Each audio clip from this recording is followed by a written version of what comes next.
in touch with this. I've been delivering these messages for 9 months now at Occupy Tucson, and they're beginning to spread around the country. Next question is from Mr. Harlan Capen, a retired Nogales businessman. He would like to know what specific steps you're going to take to secure the U.S.-Mexico border. This question has 2 minutes, no rebuttal, and Mr. Barber is first. Well, for the past 5.5 years before I resigned from the congressional office, I was Congressman Gifford's lead for border security issues. Working with ranchers, border security agents, border patrol agents, and law enforcement, I learned firsthand what it takes to secure our border. The ranchers, one of whom was shot and killed on his own land 2 years ago, should not have to live in fear on their land. We should not cede 1 inch of American soil to the drug cartels, their violence, and their contraband. So working on behalf of Congressman Gifford, she wanted to put together a package of funding that would help border security be improved. And so with help from and advice from those people who live and work on the border, we put together a package that brought 1,000 new Border Patrol agents to the border, that increased forward operating bases, that provided more mobile surveillance systems, drones, more horse patrols, and those were included in a $600 million emergency appropriation for border security.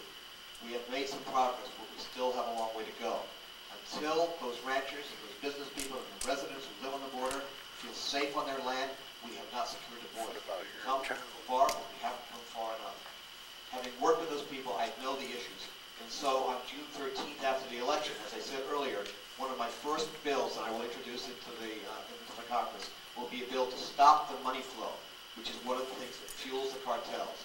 We can stop them at the border, but we have to get Border Patrol agents on the border, not 10, 15, or 20 miles back. We need to improve the communication systems on the border so that we have cell phone towers that actually work and allow people to communicate with law enforcement and with each other.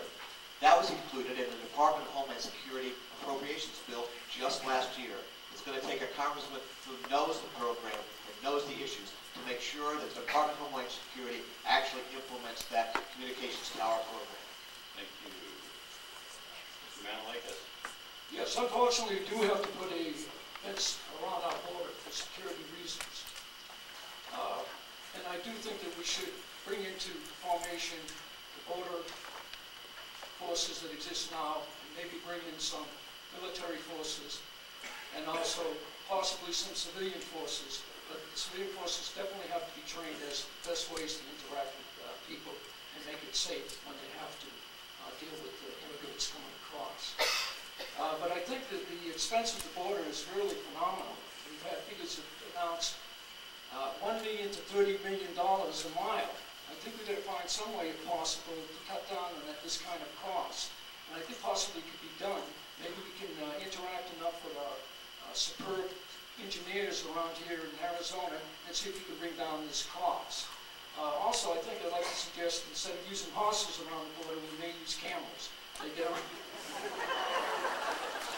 They have more durability and less maintenance, and they're easier to get the same speed. They can work just as well.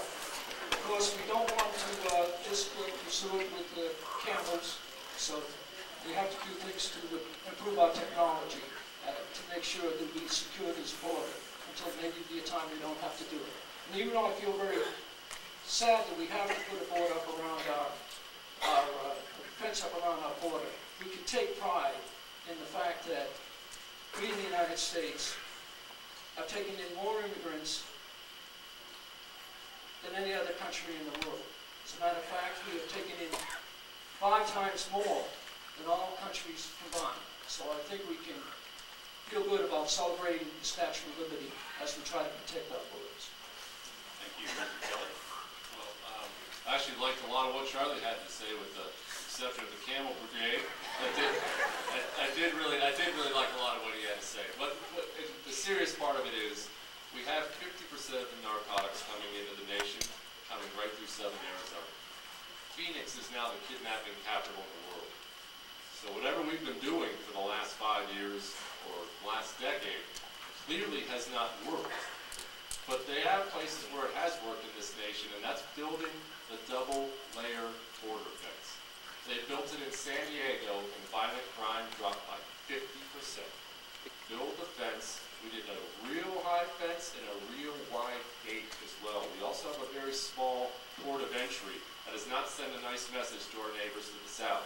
Expand that port of entry also as they did in San Diego and allow commerce to flow more freely. Yes, we want to stop the narcotics, but we still want the commerce to come back and forth.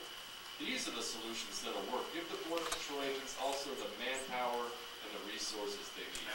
When we talk to ranchers, we talk to everybody living down there, that they have to wear a gun to go get the mail is completely unacceptable. And when we talk about bipartisanship, this is one of those things that was bipartisan. This was Duncan Hunter, a Republican's bill, and President Clinton signed it into office. It's already the law. Build our fence, protect it, and stop using politicians' words like comprehensive immigration reform, which means I don't intend to do anything about the problem. That's exactly what that means. Build our fence, get the manpower and resources we need, and we can solve this problem.